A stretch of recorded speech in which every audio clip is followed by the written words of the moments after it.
Good morning to all of you. And as far as explained that this session has a very specific objective to achieve. In all other sessions, we have been discussing the procedure from several perspectives. So when I discuss this particular issue, I start with 2-3 caveats which you should keep in mind. If I focus on victim excessively in this particular session, it doesn't mean that I am ignoring the due process rights of the accused. But this is a fallacy which generally happens because the due process entitlement to the accused has its own value in the system. But what I focus is exactly the thing which I narrated in my first lecture. And what was that single term? Criminal procedure means balance. So if we talk about balance, so I am really talking about balance in the sense that if you are discussing accused and his rights and his entitlements and the process and the rights and all those things, you should also have occasion to analyze and underline the various emerging debates concerning the victim's position in the criminal justice system. Because the assumption right from the beginning is that victim is a sort of neglected entity, especially in the criminal justice system in India. And not much has been done if you compare the international trends. So therefore with this I start. And the structure of my whole discussion is, and there may be many things I may not be able to cover. It does not mean I do not believe in that. You know, please. So I have, because it's very difficult because you are all teacher, because when the moment something is said, a lot of things are remain unsaid. So unsaid is not deliberate, it is the part of the scheme. So hope you will understand. 3 things I am doing. First is the title. Title, this is a very popular title, Victim and Criminal Procedure. And as a criminal law teacher, I think it becomes extremely fascinating assignment if you ask the student to study what I call in my classes victimological approach to criminal procedure. You know, this is an extremely different title. Have you thought of it sometime?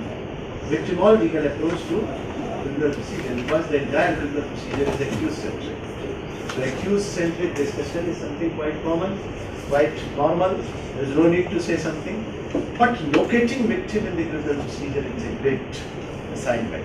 I am not discussing other aspects. I am focusing much on criminal procedure and victim. And there is only one book in the world. Probably you will not see this. This is the only university which has got this book by Douglas Malouf, Victim in Criminal Procedure. Victim in Criminal Justice System, there are several types.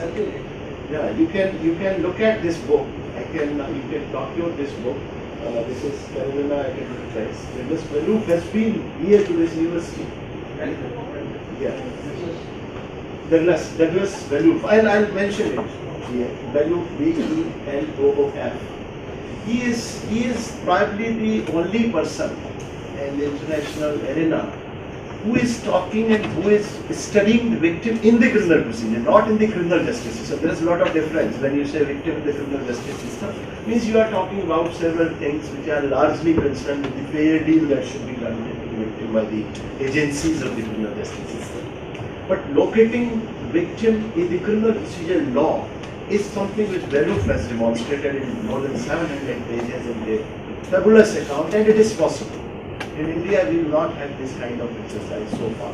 That's what I say, and I title my presentation is Victim and Criminal Procedure.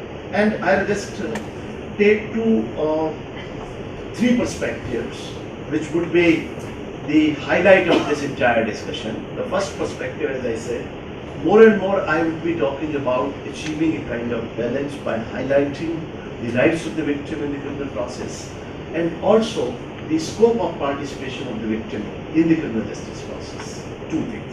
So balance is one. Then access to justice. Access to justice is always conceptualized from the perspective of the accused.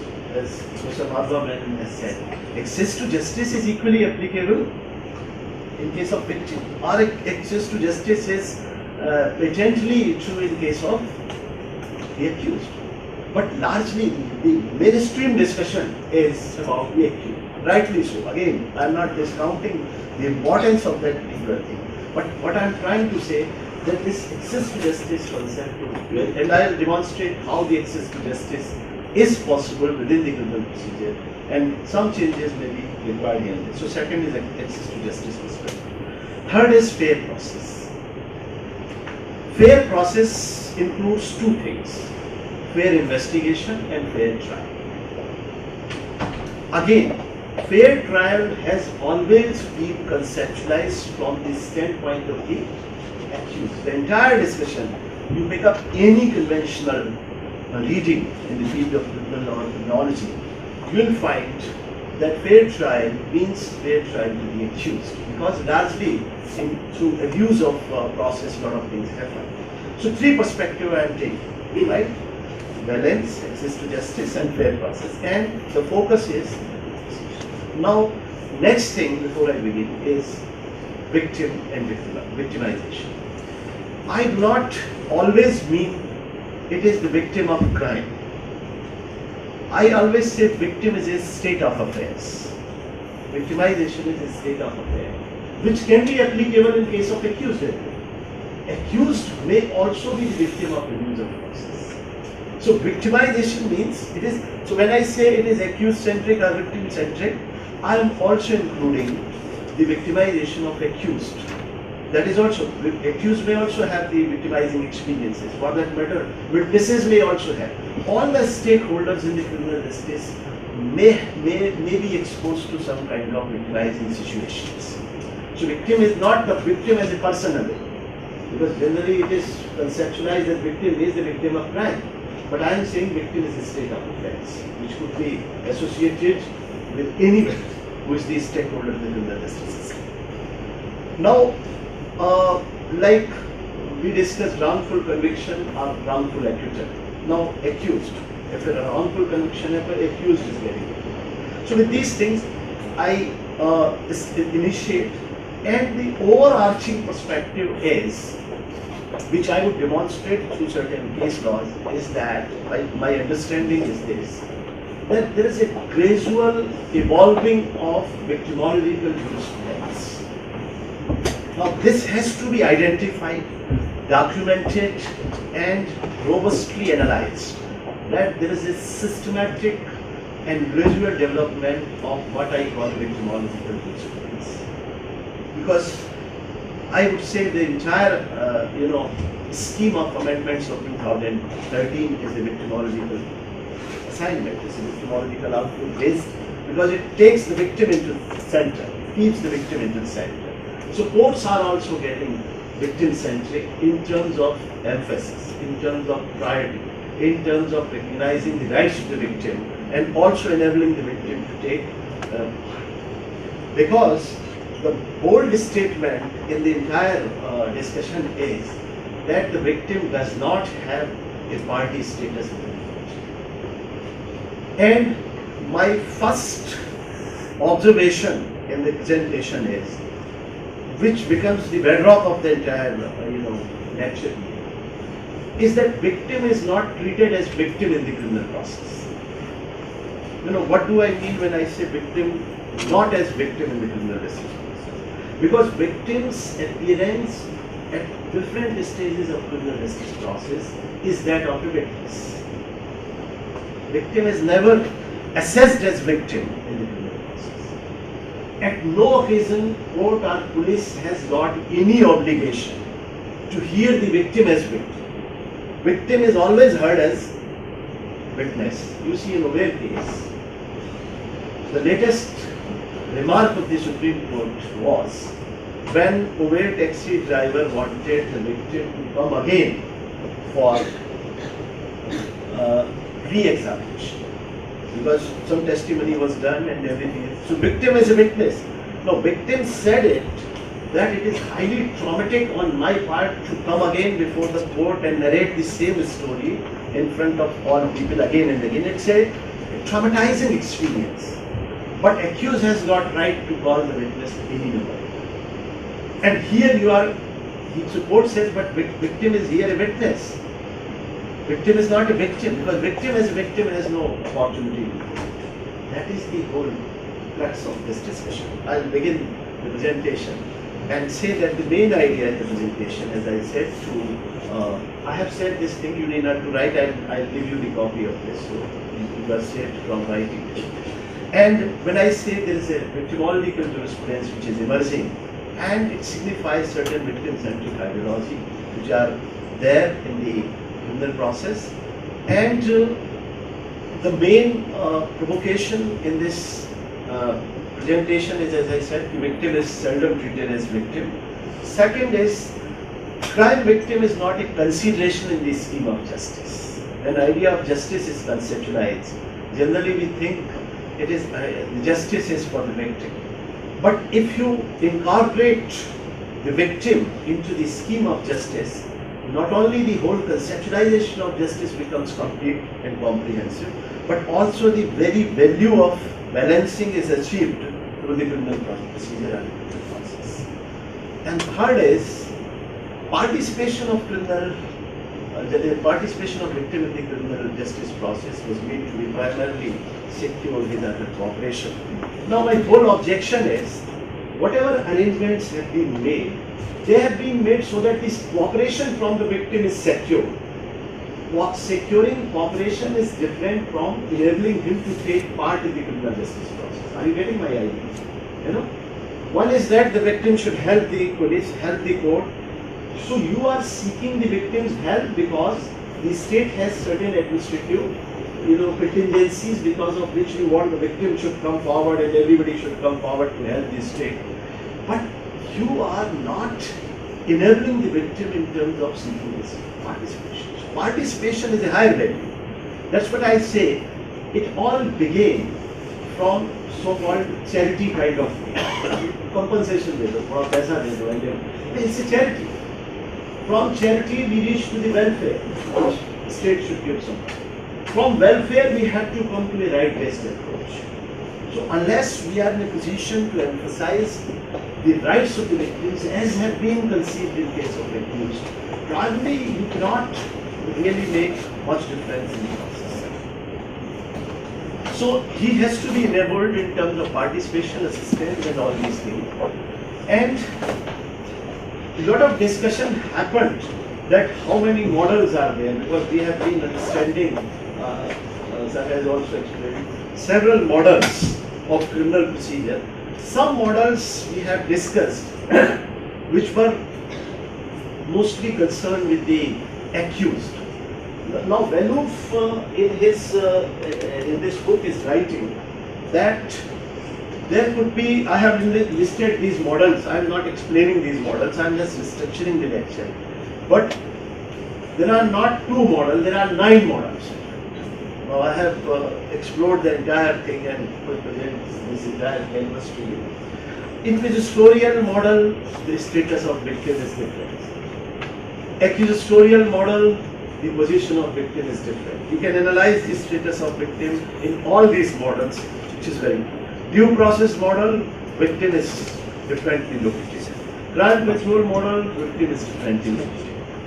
But after 4th, this 5th model and onwards, you will find these models are the product of a kind of concentration of various ideologies which were coming together and forming a kind of shape which is being visible in terms of emphasis and in terms of recognizing the victim as victim and victim's rights.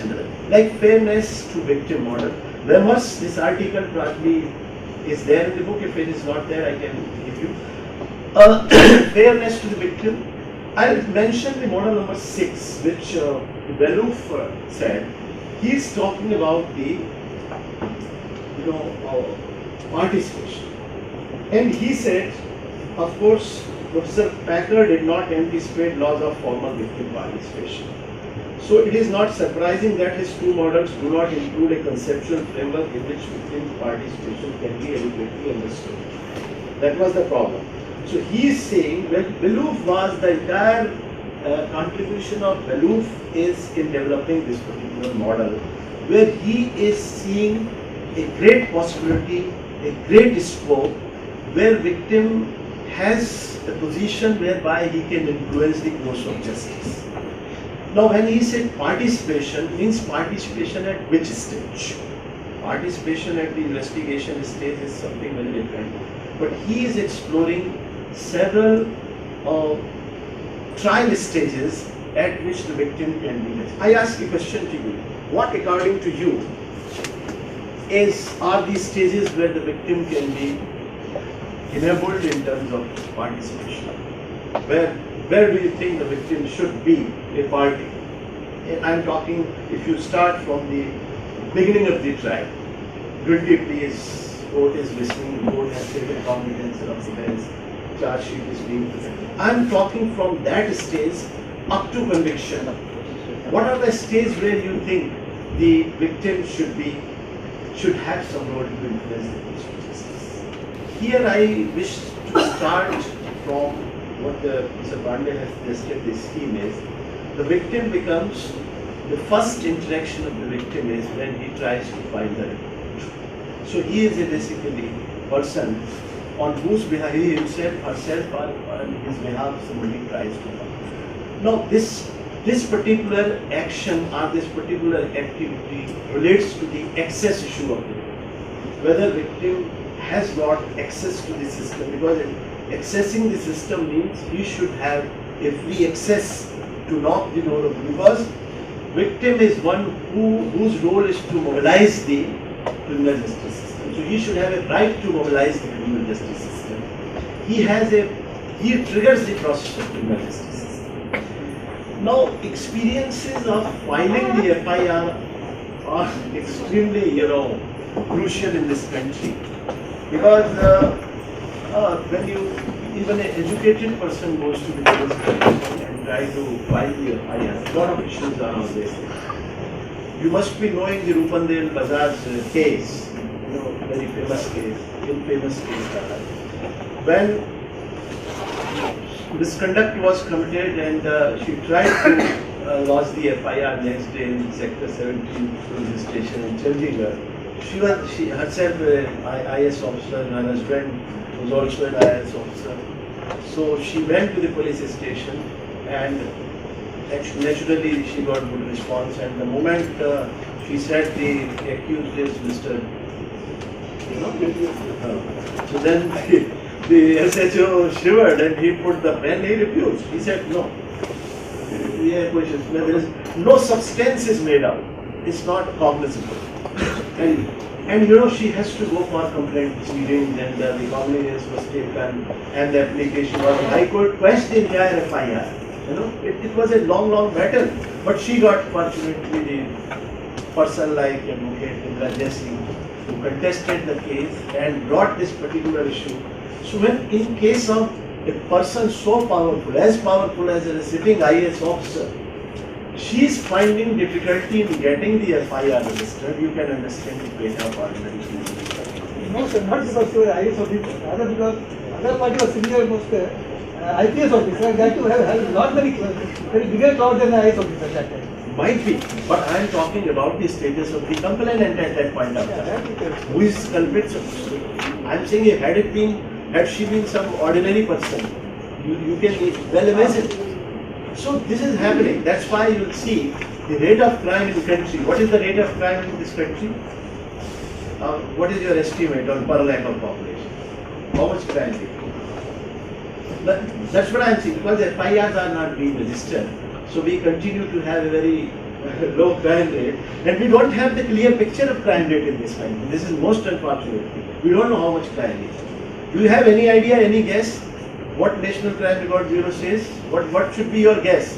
I am asking, crime is calculated in this country as on per lakh of population. How much crime should be there? I am not asking that have you read the report or not, but what is your idea? 0.02 or 0.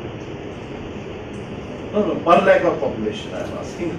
On per lakh of population, how much crime we have? IPC and local and special laws. Any guess, any number? Any number you can say. 500. Whatever cases have been registered till now, 70 to 75% of the cases belong to the criminal. No, I am only asking criminal cases. Crime rate, naturally criminal. How much? Just I am asking a question. That would give you the real. because we are discussing the FIR registration. Non-registration of FIR is the major issue, and that is the denial of access to justice. It is somewhere 650 if you include IPC and local legislation. It is lowest everywhere in the world, but nobody trusts this crime statistics because lowest crime rate countries are those Scandinavian countries.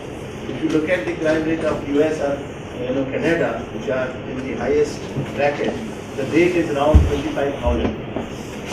25,000 per lakh. And you have this. So we should be happy. It is doing well. Why are we worried about? The criminal justice is doing well. 1 lakh of population, only 650 cases. Who said criminal justice system is crumbling? But the point is, the cases which are reaching the police stations are not recorded, especially in village. You can see the police population ratio. You can see how the police is addressing these issues. This is a huge. BPRND has done a project recently, I think, and the report has been submitted. It is an acknowledged fact that it is a tip of iceberg in most cases. So what is the consequence when case is not registered? Who gets benefited and who doesn't get? Who is aggrieved? Exactly. So what I am saying, from here the denial of access to justice starts. You are saying access to justice. Access to justice is denied right from here when cases are not registered.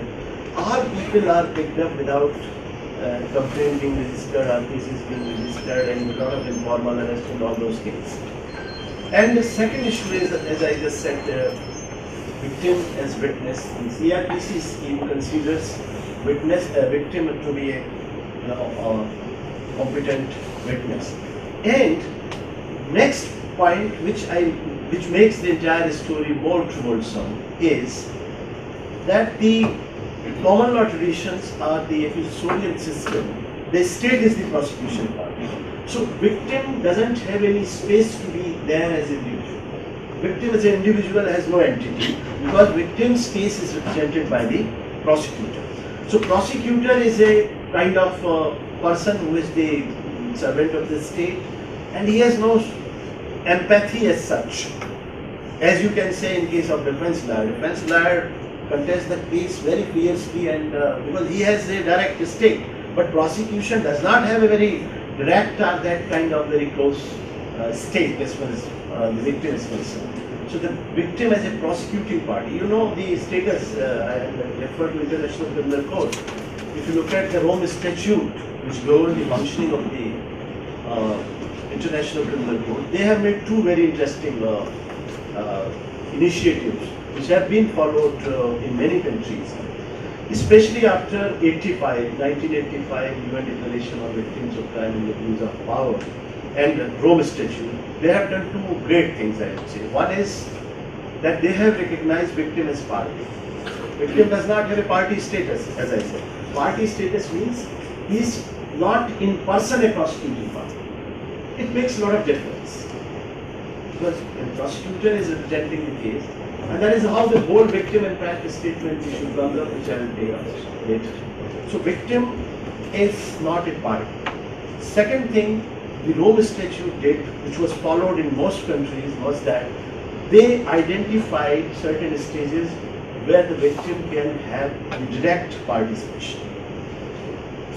So two things happen, and victim protection in criminal proceeding is something which is we can look at. But at the stage of bail and the stage of the charge and at the stage of sentence, these three are very crucial stages. And what are the developments in our country pertaining to these? I'll show these things through some case laws, and probably that would again highlight the evolving victim disparities issue. There are several things which have happened that in India it's not that we have not fared at all in these cases. I would say from 2008, 2008 amendments brought a lot of changes, and those changes were definitely, some of those amendments were definitely in the direction of victim justice. So first was like no man or below a person, woman below 18 years of age to attend bail. This is a kind of protection which is provided in this case. Cancellation of bail on complaints application 430 lines of class 2. bail can be cancelled if a representation is made by the. Now, what is happening in reality is something else. I am discussing rhetoric. Reality may be different, but there is an express provision. So I am trying to locate the victim in those provisions. Victim's participation is inherent in compounding and plea bargaining, both the cases. It is there. Victim to be competent witness under 161 is there. And the most important is 357A, everybody knows. Now there is a compensation scheme. I don't know, I have some problem with this particular reason also, because in all other places, actually what is the source of all these developments? You see, worldwide the victim movement was initiated at two stages. One was initially it was thought that the compensation should be made as a matter of right. As far as back 1965, the New Zealand started, followed by US, Canada, Australia and several countries. So it was only focused on compensation.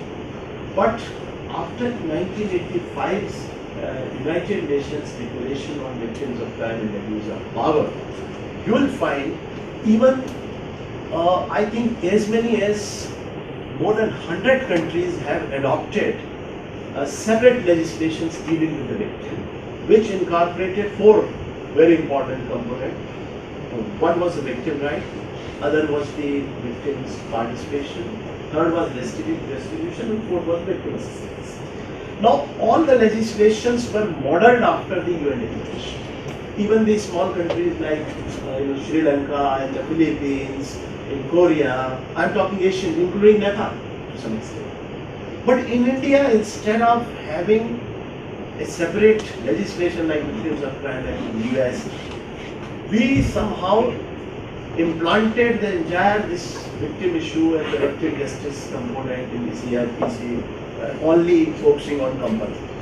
Compensation is not that significant in today's context. I can say with the money cannot give you the everything. It is the party status, which was not held. Though a lot of efforts have been made in India also to have a separate legislation dealing with the exclusively victim, but which could not happen. Now, another thing which has been very significantly made is Section 372 CRPC, where this provision is very important. Appeal against the order of compensation and sentence. So, if there is an adequate sentence, or if it's a lesser offence where the court has convicted the accused, or if it is the lesser amount of compensation, appeal can be preferred against this particular order by the court. Now, this is something substantial.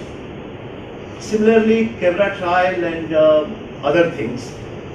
But speedy trial, like for instance, 2-month time in rape cases, especially crime against women cases, these changes have been made in 2013, amendments. The last one was very important here. The private clinics being placed under mandatory duty to extend medical support and free of cost to victims of sexual assault in 357C. Now, these are some important processes which have started in India through these amendments and which locate the victim. Now, I am coming the last. Yes. Take your theoretical issues from the practical remedies part, because they are getting jumbled up. The theoretical issues, let there be a debate on theoretical issues. Who agrees, who disagrees, and then we go to remedy part. Now, let us take, for instance, the victim impact statement. Some of you just mentioned. I can easily refer to that. Victim impact statement was something which was conceived to give a very express space to the victim, where he or she can be a party in the trial process. This is an idea which is debatable, as I say. This is a very strong debate on this. In the US, all states have adopted the victim impact statement, and in Mill versus Booth, the constitutionality of this victim impact statement was debated and questioned on the ground that if the victim impact statement, there are two ways to bring the victim impact. For those who have not been to this particular idea, I can briefly explain.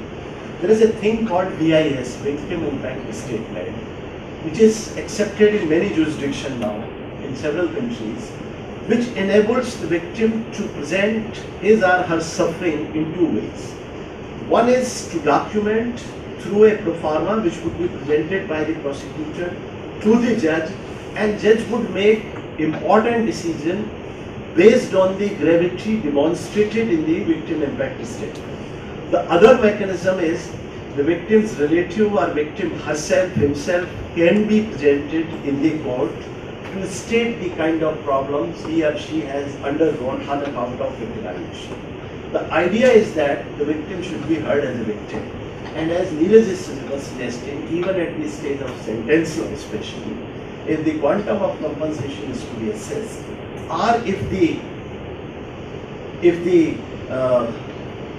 length of imprisonment is to be assessed, type of conviction is to be assessed, the victim should be heard.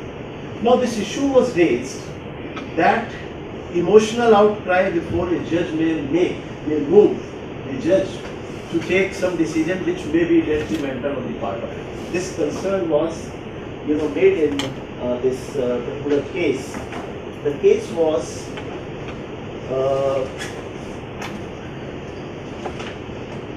Booth versus Maryland. Booth versus Maryland was the case which questioned the constitutional limits on victim impact statement. This is the chapter you can read. This is a very interesting debate. I am not at time, in which again the two persons were brutally killed. But when the statement was made and victims were made, to present in person about the emotional trauma and kind of something. So there's a lot of debate happened which questioned the accused due process rights, and this matter was again, I think you read this case where the position was settled. It was Paine versus Tennessee. Now this judgment is what we do, Paine versus Tennessee, 1991.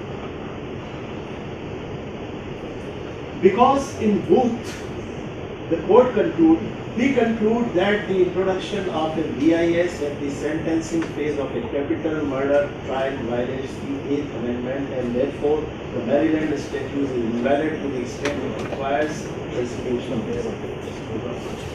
But in Paine versus Tennessee, the whole matter was reversed and the other position was taken. Court is said that you can always take care of those pitfalls, but victim impact statement does serve some important objective in terms of balancing the rights of the victim in the criminal process and making him present his suffering and all those things.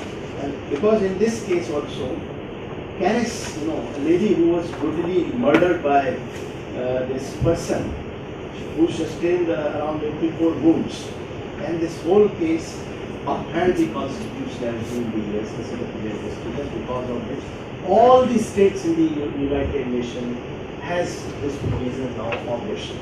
So there is no debate on this as far as international jurisdiction. Australia also. My whole position is, if you are prepared to listen a murder accused in a review petition, why can't you listen the victim at the time of sentencing? After all, if you are talking about balance, and if a person who is wiping out 7% of a family, if he is given a capital punishment, if it exists in your country or your law book, I don't think much sky will fall. Because you have to, until unless it's not that I am advocating capital punishment. What I am advocating is, if a law is there, it's not that because you always have lot of safeguards against all the process, even in capital punishment. Like the death warrant was passed last month in the initiative of this university, that penalty cleaner. Constitutional right of the accused should have a sanctity and all protection. But at the same time, if you find some sweet position with respect to the victim in terms of his or her presence, which could help You are listening accused at the time of sentencing, asking his social background and past life, and then taking a decision in terms of mitigating circumstances. And in the same platform, if you are asking the victim the manner he was victimized, and if that could aggravate the kind of sentencing the judge is likely to make, I think you need to take good care of it.